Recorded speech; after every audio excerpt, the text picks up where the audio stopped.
오늘 봉독할 말씀을 가지고 사랑은 은혜지만 공짜가 아니다는 제목으로 말씀을 함께 나누도록 하겠습니다. 옛날 어른들이 자주 하던 말씀이 있습니다. 저도 우리 할머니, 할아버지, 우리 아버지, 어머니에게 자주 들었던 말입니다. 그 말 중에 하나는 지성이면 감천이다라는 말이었습니다. 무슨 얘기예요? 지극정성을 들이면 하늘도 감동한다는 이야기고요. 지극정성을 들여서 최선을 다하면 결국 우리가 원하는 것이 이루어진다라는 이야기입니다. 여러분 어떠하십니까? 이게 맞는 것 같아요? 틀리는 것 같아요? 맞는 것 같습니까? 틀리는 것 같습니까? 맞기도 합니다. 그러나 틀리기도 합니다.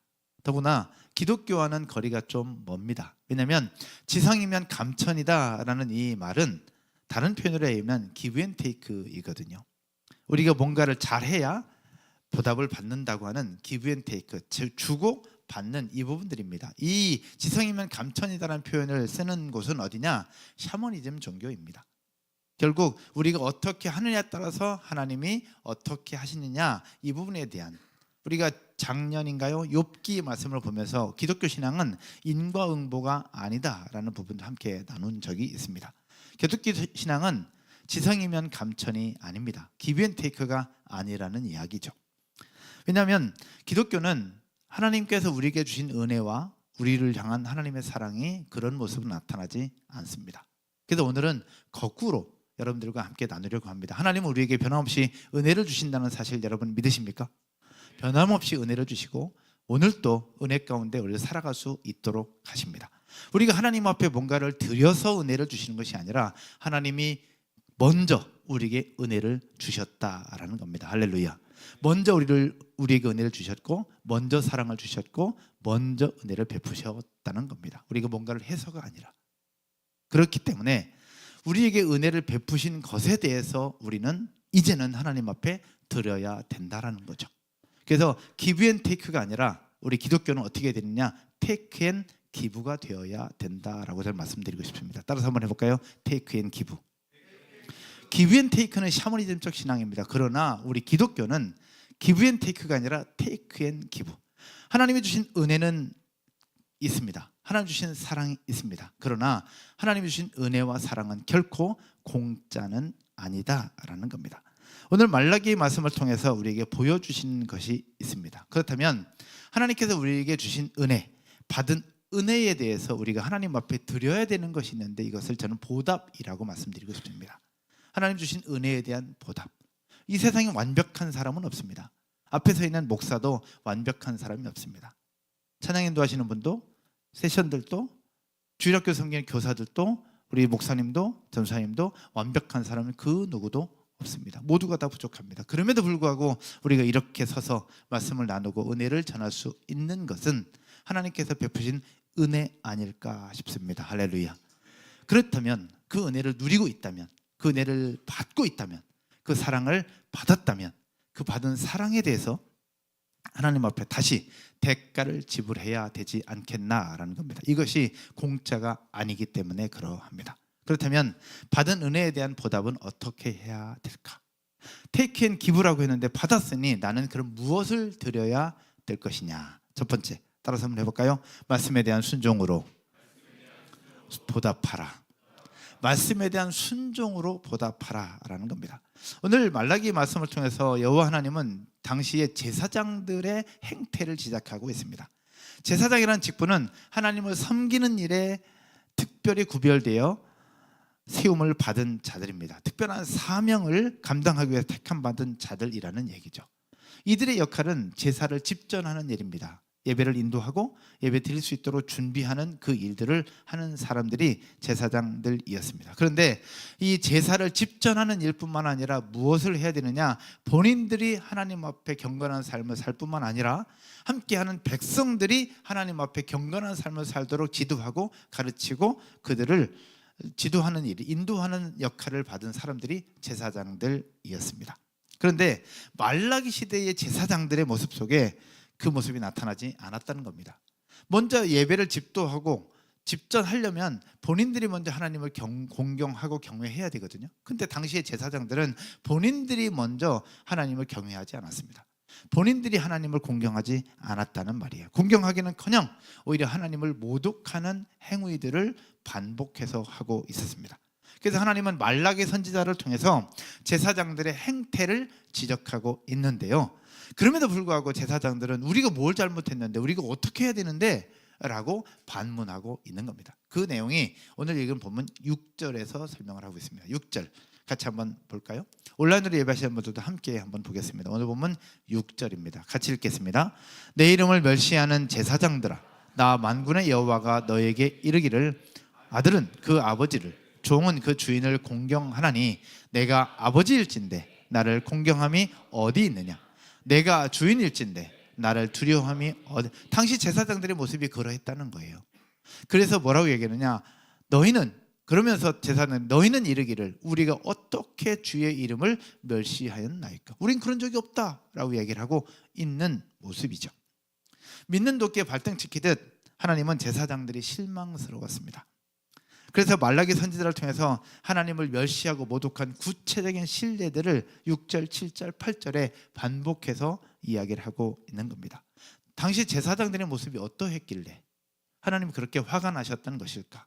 당시 제사장들이 어떤 모습이었길래 하나님을 모독한다라고 이야기를 했던 것일까? 오늘 말씀을 중심으로 당시 제사장들이 타락한 모습을 좀 정리를 해봤습니다. 시간 관계상 성경 구절을 다 읽지는 않겠지만 크게 세 가지로 정리를 해볼 수 있는데요. 당시 제사장들의 모습 속에 어떤 부분이 나타나냐? 첫 번째는요, 따라서 한번 해볼까요? 신뢰 없는 제사. 그들이 드리는 제사에는 하나님을 향한 신뢰가 없었습니다. 하나님은 아브라함에게 약속하셨던 것, 모세에게 약속하셨던 것, 다윗에게 약속하셨던 것, 그리고 수많은 선지자들을 통해서 약속하셨던 것들을 다 이루어 주셨어요. 다 이루어 주셨어요. 그런데 결국 이스라엘 백성들이 요구하는 것은 자신들의 요구가 있었으나 그게 해결되지 않는다라고 생각을 했어요. 여러분, 학개와 스가랴 선지자가 예언한 영광스러운 미래가 올 거라고 생각했는데 지금 말라기 선지자 시대가 됐음에도 불구하고 학개와 스가랴가 예언했던 그 영광스러운 모습이 나타나지 않는 겁니다. 그러다 보니까 당시 제사장들은 하나님의 일하심을 그동안 계속해서 보아왔음에도 불구하고 지금 당장 이루어지지 않는다는 이름 아래 하나님의 일하심을 의심하고 있었던 거예요. 과연 하나님 약속한 것이 이루어질까? 지금 안 되고 있는데, 지금 당장 보이지 않는데, 그런 생각들 속에 하나님의 일하심에 대해서 의심하고 하나님을 신뢰하지 않는 상태로 제사를 반복하고 있었다라는 겁니다. 결국 여러분, 하나님은 우리의 방식으로 정의할 수 없는 분입니다. 여러분 아멘이십니까? 우리의 생각과 우리의 계획에 하나님을 끌어들일 수 없다라는 거예요. 내 경험한 것에 대해서 하나님을 끌어들이면 안 된다라는 겁니다.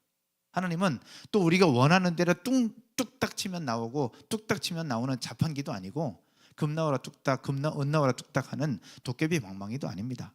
하나님은 하나님의 뜻과 섭리 가운데 있을 때 나타나는 것이고 약속한 바를 이루시는 분이 하나님이심을 신뢰하고 그분을 의지하는 저와 여러분 모두가 되기를 주님의 이름으로 축원드립니다. 지금 당장 내가 원하는 것이 이루어지지 않는다 할지라도 그럼에도 불구하고 하나님을 신뢰할 수 있는 여러분, 그리고 그리고 그런 예배가 되기를 주님의 이름으로 축복합니다. 그러나 당시 제사장들은 그 하나님 신뢰하지 않는 모습이었어요. 두 번째, 어떤 모습으로 예배를 드리고 있었느냐? 두려움이 없는 제사였습니다. 따라서 할까요? 두려움이 없는 제사. 당시 이스라엘 백성들은 하나님을 두려워하지 않았습니다. 조금 전에 봤던 것처럼 세상은 아들은 아버지를 존중하고 종은 주인을 존중했어요. 그러나 아버지였고 이 땅의 주인이셨던 하나님에 대해서 백성들은 공경하는 마음이 없었다라는 겁니다. 왜 그런 모습이 나타나냐?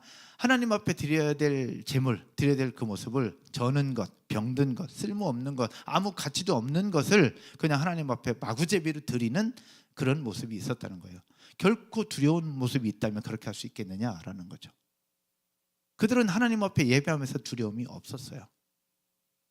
신뢰도 없었죠. 두려움도 없었던 모습입니다. 그러니 하나님이 보시기에 얼마나 마음이 아팠을까, 얼마나 화가 나셨을까라는 이야기죠. 세 번째, 그들이 드렸던 제사 안에는 뭐가 있었냐? 번거로운 제사였습니다. 번거로운 제사. 여러분, 번거롭다는 얘기 뭐냐면 귀찮다는 얘기입니다. 가져와서는 안 될 짐승들을 서슴없이 가져왔어요. 귀찮으니까 그냥 해치우는 거예요. 해야 되는 게 6월절 됐으니까 해치우는 거예요. 그냥 주일 됐으니까 해치우는 게 이게 번거로운 제사였던 것. 당시 그들의 모습이 그랬어요. 불법인 줄 알면서 하나님 앞에 드리기로 서원한 짐승이 분명히 있었는데 그것을 다른 것들과 바꿔치기 위해서 그냥 해치우는 것으로 만족했던 모습이 그들 가운데 있었다라는 겁니다. 결국 그들은 구색은 맞췄어요. 형식도 맞췄어요. 그들의 전통이라는 게 있었으니까. 그러나 그 속에 진정성이라는 건 없었던 거죠. 하나님은 영이시니 예배하는 자가 무엇으로? 영과 진리로 예배할지니라. 그들의 제사 속에는 영과 진리가 없었던 거죠. 하나님은 그런 모습을 보면서 구역질 냈던 거예요. 그러면서 이렇게 말씀하시죠. 하나님께서 그들 책망하시기를 이제 그것을 너희 총독에게 드려보라. 너희 지도자들에게 드려보라. 그가 너를 기뻐하겠으면 너를 과연 받아주겠느냐? 라고 얘기하는 겁니다. 세상의 총독들도 받지 않을 것을 하나님 앞에 드린다? 이건 있을 수 없는 일인데 그 당시 제사장들의 모습이 그것을 반복하고 있었다라는 것이었습니다. 사랑하는 여러분, 이 같은 그들의 행동과 태도 속에 과연 여호와 하나님을 공경하는 마음이 있었을까? 저는 없었다고 생각합니다. 여러분 어떻게 생각하십니까? 정말 공경한다면 그렇게 줄 수 있겠느냐는 거죠. 우리가 하나님 앞에 선물을 드릴 때도 누군가에게 선물을 드릴 때도 대충 드리는 선물이라면 안 드리는 게 낫습니다. 그러나 어떤 선물을 받을 때 감동적인 선물들이 참 많습니다. 그것은 무엇이냐? 그분이 우리에게 어떤 부분을 줬느냐, 이 부분들이 정말 감동이 됩니다. 오늘 아침에 우리 제 아내랑 우리 한찬성 목사님이랑 인규 전사님이랑 저랑 뭘 먹었냐면 이 뭐죠? 영양제, 반짝할 수 있는 이 영양제를 먹었어요. 영양제를 먹었는데 이것을 아침에 한찬성 목사님 드렸더니 목사님의 센스가 막 대박이다라고 얘기를 하시더라고요. 제가 아무 얘기 안 했어요. 근데 이거 제가 산 게 아니거든요. 어제 저녁에 나희 집사님이 사주셨거든요. 네. 할렐루야. 네. 왜냐면 지금 일주일 내내 저희 색자들이 다 그냥 피 말리는 삶을 계속 살아왔고 우리 엊그저께 금요일 날 MG 리더 모임 하면서 새벽 1시까지 모임을 했어요. 2시까지 했대요. 2시까지. 2시까지 모임을 하고 아침에 어하나 때문에 또 일찍 와서 어젯밤에도 12시 넘어서 들어가고 그러다 보니까 완전 체력적인 부분들이 너무 부담이 되는 거예요. 오늘 아침에 제가 요양원 예배 있는데 그것도 제가 못 일어났어요. 이제 그 속에서 그 반짝하는 영양제를 먹으니까 살아나는 것 같은 거예요. 근데 영양제를 갖고 있는 그 모습 속에 우리를 얼마나 생각하고 있었는가라는 게 그 영양제 안에 감동이 딱 묻어 있는 거예요. 여러분 우리가 하나님 앞에 예배할 때 이런 모습으로 예배해야 되지 않을까라는 생각이 저는 들지 않겠습니까? 근데 당시 제사장들의 모습 속에 그게 없었던 거예요. 그러니 하나님은 모든 걸 다 알고 계시는데 얼마나 그들이 드린 제사가 구역질 나겠습니까? 레위기서 22장에 이렇게 말씀합니다. 하나님은 이미 모세를 통해서 말씀하셨어요. 너희가 제사를 어떻게 드려야 되는지, 제물을 어떻게 드려야 되는지 이미 말씀해 놓으셨거든요. 같이 한번 볼까요? 온라인으로 하시는 분들도 함께 보겠습니다. 너희는 눈먼 것이나 상한 것이나 지체 배임을 당한 것이나 종기 있는 것이나 드리지 말며 이런 것들은 제단 위에 화제물로 여호와께 드리지 말라. 분명히 얘기하고 있죠. 이런 것들은 드리지 말라고. 근데 당시 제사장들은 이것을 그냥 마구제비로 드리고 있었던 거예요. 이것 마구제비로 드리면서 제사 드렸다고, 예배 드렸다고 퉁치고 있는 모습이 그들 속에 있었다라는 거죠. 하나님이 보실 때 그들의 제사가 얼마나 구역질 나겠냐라는 거예요. 우리가 살고 있는 이 시대는 과연 어떠할까요? 말라기 시대 제사장들처럼 입으로는 하나님을 경외한다고 하지만 실제로는 하나님을 공경하지도 두려워하지도 않던 사람들이었습니다. 이들은 입을 열면 하나님의 이름을 부릅니다. 그리고 때가 되면 예배를 드리고 또 하나님 앞에 예물도 드립니다. 그러나 그들 속에 하나님이 주신 이 말씀은 없었습니다. 하나님이 주신 이 말씀은 없었던 거죠. 결국 어떤 모습이었느냐? 당시 제사장들의 모습 속에는 하나님의 말씀에 순종하려고 하는 의도도 마음도 없었다라는 겁니다. 하나님의 풍성한 은혜를 받았고 이스라엘 역사 속에 하나님의 일하심을 계속해서 목도해 왔지만 하나님의 은혜에 대한 보답은 없었던 거죠. 그래서 오늘 이 말씀을 보면서 우리가 기억해야 될 것, 하나님께서 나아갈 때 우리가 기브 앤 테이크로 나가는 것이 아니라 테이크 앤 기브, 하나님으로부터 받았으니 내가 드려야 된다. 무엇으로 드릴 것이냐? 하나님 말씀에 순종함으로 보답하는 저와 여러분 모두가 되기를 주님의 이름으로 축복합니다. 하나님이 우리에게 원하시는 것은 많이 드리는 것이 아니라 하나님의 말씀에 순종하는 것을 첫 번째로 원하고 있음을 기억하기를 주님의 이름으로 부탁합니다. 두 번째는요, 테이크 앤 기브, 공짜가 아닌 하나님의 은혜. 무엇으로 어떻게 드릴 것이냐? 따라서 할까요? 하나님으로 인정하라. 하나님을 하나님으로 인정하라입니다. 예전에 오래된 친구로부터 전화를 받았어요. 핵심은 돈을 좀 빌려달라는 부탁이었습니다. 감히 저에게 돈을 좀 빌려달라고. 제가 어떻게 했겠습니까? 빌려줄 여유도 없었지만 빌려주고 싶지도 않았습니다. 그래서 안 빌려줬어요. 친하지도 않았는데 오랜만에 전화 와가지고 돈을 빌려달라는 거였습니다. 사실은 그 친구는 친구라고 할 수 없을 만큼 저를 무시하던 친구였어요. 친구를 인정하지 않던 사람이었습니다. 그런데 제가 그런 친구에게 있다 한들 돈을 빌려주고 싶겠냐라는 거죠. 여러분, 뭔가를 할 때 누군 상대방을 인정해야 그 사람도 우리에게 인정하고 사랑을 베푸는 거예요. 근데 내가 상대방을 인정하지 않는데 과연 해주고 싶겠냐라는 거죠. 그런데 오늘 본문 속에 하나님이 그 말씀을 하고 있어요. 하나님이 9절과 10절 말씀 한번 볼까요? 9절과 10절에 만군의 여호와가 이르노라 너희는 나 하나님께 은혜를 구하면서 우리를 불쌍히 여기소서 하여 보라. 너희가 이같이 행하였으니 내가 너희 중 하나인들 뭐 하겠느냐? 받겠느냐. 10절에 여러분 읽을까요? 10절 읽겠습니다. 만군의 여호와가 이르노라 너희가 내 제단 위에 헛되이 불사르지 못하게 하기 위하여 너희 중에 성전 문을 닫을 자가 있었으면 좋겠도다. 내가 너희를 기뻐하지 아니하며 너희가 손으로 드리는 것을 받지도 아니하리라. 하나님 단호하게 얘기합니다. 내가 너희를 기뻐하지 아니한다. 너희가 손으로 드리는 것을 뭐 하겠다? 받지도 아니할 것이다. 무슨 말씀이에요? 그들이 드리는 재물뿐만 아니라 백성들의 기도에 응답하지 않겠다라는 것입니다. 그런데 여러분, 우리가 기도하면 하나님 응답 주십니까? 응답하십니까? 아멘이시죠? 에레미야서에도 분명 말씀하십니다. 너는 내게 부르짖으라. 내가 내게 응답하겠고 네가 알지 못한 크고 은밀한 일을 내게 보이리라. 너희가 내 안에 구하고 내 말이 너희 안에 거면 무엇이든 원하는 대로 구하라. 그리하면 이루리라. 요한복음 15장 7절에서 말씀하고 있는 거예요. 아무것도 염려하지 말고 오직 모든 일에 기도와 간구로 너희 구할 것을 감사함으로 하나님께 아뢰라. 그리하면 모든 지각에 뛰어난 하나님의 평강이 그리스도 예수 안에서 너희 마음과 생각을 지키시리라. 할렐루야. 하나님은 우리에게 말씀하십니다. 기도하면 응답 주신다고요. 기도하면 응답 주신다고 분명히 말씀하고 있고 수많은 구절을 통해서 우리에게 그렇게 말씀하고 있어요. 그런데 오늘 본문 속에서는 네가 기도해도 응답하지 않겠다는 거예요. 응답하겠다는 건 뭐고 응답하지 않겠다는 건 뭐냐라는 겁니다. 하나님은 거듭해서 말씀하셨습니다. 기도하면 응답하시겠다고. 근데 오늘 말씀에서는 너희가 기도해도 내가 응답하지 않을 것이다. 너희가 드리는 것도 받지 않겠다. 너희를 기뻐하지 않겠다라고 말씀하고 있습니다. 과연 그 이유가 뭐냐라는 거죠. 거기에는 답이 있습니다.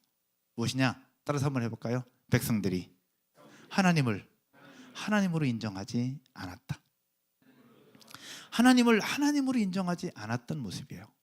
왜 그렇게 모습이 나타났냐? 하나님을 하나님으로 인정한다면 하나님의 말씀에 순종했어야죠.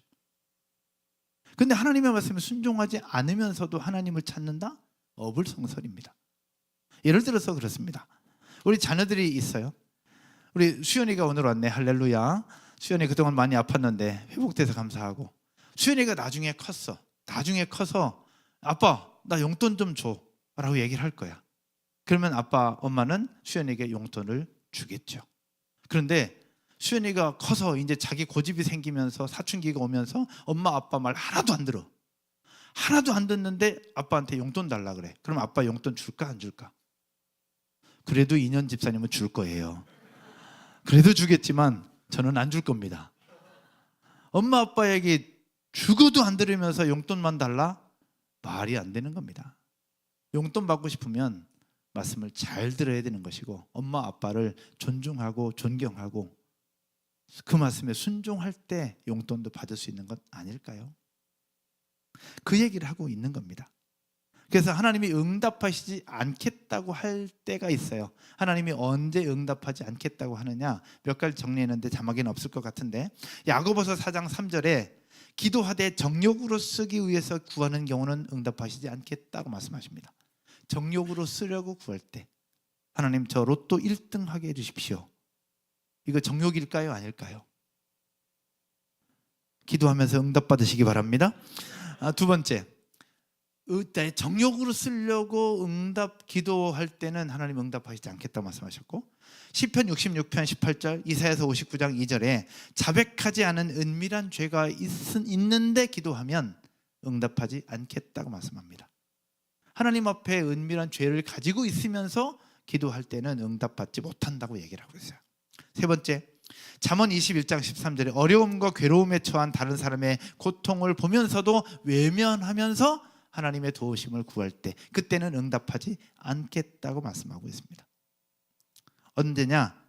정욕, 탐욕으로 구할 때, 죄악을 가지고 있을 때, 그리고 고아와 과부, 외롭고 고통스러운 사람을 보면서도 그들을 외면하는 모습 속에 하나님의 도우심을 구할 때, 그럴 때는 응답하시지 않겠다라고 말씀하고 있는 겁니다. 이 세 가지 경우는 무엇이냐? 하나님을 하나님으로 인정하지 않는 겁니다. 왜? 이 세 가지는 그 무엇보다 하나님이 중요하게 생각하는 거거든요. 하나님은 거룩하신 분이잖아요. 하나님 앞에 탐욕이나 어떤 그런 정욕은 하나님 앞에는 없습니다. 그런데 그 모습을 가지고 있다. 또 죄, 하나님은 죄가 없는 분인데 죄를 가지고 하나님 앞에 나아간다? 말이 안 되는 거죠. 그리고 하나님이 가장 중요하게 생각하는 것, 가난한 자, 고아와 과부, 불쌍한 자, 어려운 자들을 돌보고 섬기라고 했는데 그것들을 외면한 채 하나님을 찾는다? 그것은 하나님과 더 멀어지겠다는 이야기죠. 그러면서 하나님을 찾는다? 그래서 하나님은 이야기하고 있는 겁니다. 오늘 제사장들에게 너희들의 모습이 지금 그러하다는 거예요. 그래서 그런 모습을 가지고 있는 너희들이 드리는 기도는 내가 듣지 않겠다. 너희들이 드리는 제물도 내가 기뻐 받지 않겠다라고 이야기를 하고 있는 겁니다. 사랑하는 여러분, 하나님의 은혜를 누리고 사랑을 받으셨습니까? 받고 계십니까? 이미 우리는 기부하지 않아도 하나님이 우리에게 테이크할 수 있도록 은혜를 베푸셨습니다. 그렇다면 그 받은 은혜에 대해서 이제는 내가 하나님 앞에 보답할 수 있기를 축복합니다. 그 두 번째가 바로 무엇이냐? 하나님을 하나님으로 인정하는 겁니다. 하나님을 하나님으로 인정하라. 하나님의 말씀에 순종할 때 하나님을 인정할 수 있다라는 사실을 기억하고, 하나님의 은혜를 받은 자로서, 받은 자답게 보답하며 나가는 저 여러분 모두가 되기를 주님의 이름으로 축복합니다. 근데 더 놀라운 사실이 뭔지 아십니까? 샤머니즘은 기브 앤 테이크입니다. 하나님 앞에 지성이면 겸손이라 최선을 다해서 드렸을 때 하나님이 주신다는 것을 믿는 종교가 샤머니즘입니다. 근데 기독교는요, 기브 앤 테이크가 아니라 테이크 앤 기브 플러스가 있습니다. 기독교는 테이크 앤 기브 플러스 테이크입니다. 따라서 해볼까요? Take and give and take. 이게 전 기독교의 놀라운 은혜라고 생각합니다. Give and take로 끝나는 것이 아니라 하나님이 받은 은혜에 대해서 감사함을 고백하고 하나님 앞에 보답했을 때 하나님은 우리에게 더 많은 것들로 채워주시는 분이 우리의 하나님이십니다. 그 하나님의 은혜를 올해도 누렸다면 내년에는 더 많이 누릴 수 있기를 주님의 이름으로 축원드립니다. 말씀의 결론을 맺겠습니다. 과거 우리 부모 세대들은 주일 예배를 준비하면서 어떻게 했을까요? 우리 부모 세대들은 주일 예배를 준비하면서 어떻게 했을까? 오늘 말라기 시대 제사장들의 모습을 보면서 생각이 좀 많이 들었습니다. 나는 과연 어떻게 주일 예배를 준비하고 있는가? 옛날 우리 부모님을 생각해도 주일 예배를 준비하면 주일 되면 가장 좋은 옷을 준비했어요. 그리고 다리미로 헌금 다리는 걸 다 몇 번 봤습니다. 헌금을 다리미로 싹 다려서 판판하게 새 돈처럼 싹 피는 걸 봤어요. 그리고 헌금을 잊어버리지 않기 위해서 성경책 뒤쪽에 봉투를 꽂아서 토요일 날 되면 거기에다 딱 꽂아서 준비해 갑니다. 우리 자녀들에게도 그렇게 가르쳐 왔고 또 우리 부모님들도 그렇게 해 왔습니다. 그리고 심지어 주일이 되면 세상과 타협하지 않도록 하기 위해서 주일에는 돈을 쓰지 못하도록 하시기도 했습니다. 그것 때문에 반발도 심했지만 주일에는 아예 돈을 쓰지 못하도록 하기까지 했습니다. 기억이 나시죠? 생각이 날 겁니다. 그런데 오늘날 우리가 예배하는 모습은 과연 어떠하냐라는 겁니다. 과거 우리 부모님까지는 아니라 할지라도 말라기 시대의 제사장들처럼 해서는 안 되지 않겠나, 이런 생각들을 하게 되었습니다. 요즘은 온라인이 익숙합니다. 우리 교회도 현장에서 드리는 헌금보다 온라인 헌금이 훨씬 많습니다. 여러분, 온라인 헌금 드릴 때 어떤 마음으로, 어떤 생각으로 드리십니까? 온라인 헌금 드릴 때 저도 생각을 해봤어요.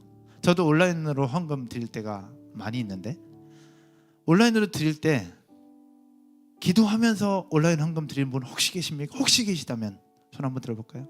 기도하면서 온라인 헌금 드리신 분 혹시 계십니까? 그럼 생각해봤어요. 배민 결제할 때나 쿠팡 결제할 때나 온라인 헌금 드릴 때나 여러분 같지 않습니까? 여러분 어떻습니까? 배민 결제할 때나 쿠팡 결제할 때나 물건 살 때 클릭하는 거나 온라인 헌금할 때 클릭하는 거나 같지 않냐 이거죠.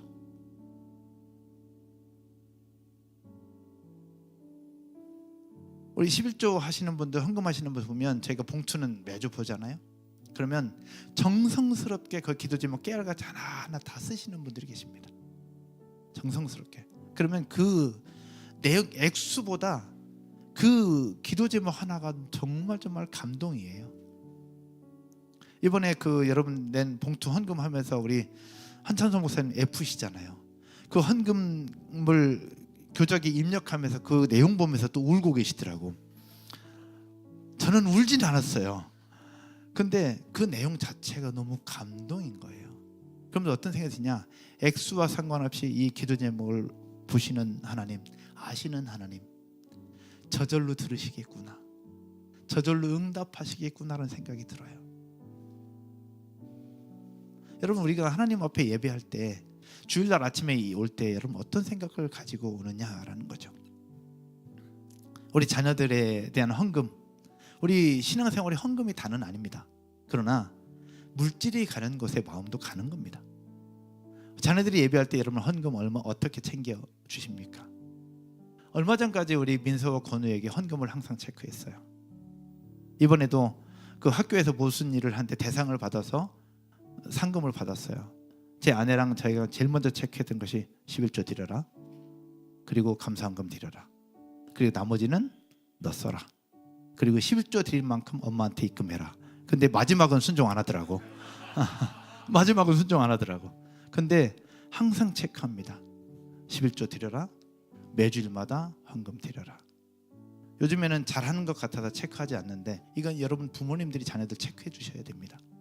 우리도 잘 해야 되지만 자녀들도 체크해 주셔야 됩니다. 어릴 때부터 그것은 기브 앤 테이크가 아닙니다. 네가 이렇게 드려야 하나님이 복 주실 거야, 이건 기브 앤 테이크입니다. 그러나 기브 앤 테이크가 아니라 하나님이 우리를 여기까지 인도하신 것에 대해서 우리가 보답하는 겁니다. 은혜에 감사를 하는 거예요. 그래서 우리 자녀들의 신앙, 자녀들의 헌금, 자녀들의 물질, 이 부분들도 우리가 생각해야 되고, 이 자리는 여러분들도 그렇게 해야 되는 겁니다. 지난번 얘기했던 것처럼 그리스도인이라면, 받은 은혜가 있다면 은혜에 보답하는 모습이 진짜지, 그렇지 않다면 말라기 시대 제사장들과 별반 뭐가 다르겠냐라는 이야기죠. 요즘은 온라인이 익숙합니다. 챗 GPT가 활개를 치는 AI 시대입니다. 그럼에도 불구하고 하나님 앞에서 지킬 것은 지켜야 되지 않겠습니까? 그렇죠? 지킬 것은 지키고 드릴 것은 드려야 하나님 앞에 할 말이 있지 않겠습니까? 그렇게 하나님 말씀에 순종하는 삶, 세상과는 다른 구별된 삶을 살아가는 저와 여러분 모두가 되기를 주님의 이름으로 축원드립니다. 아멘이시죠? 자리에서 한번 일어나셔서 우리 찬양 하나 드리고 우리 기도하십시다.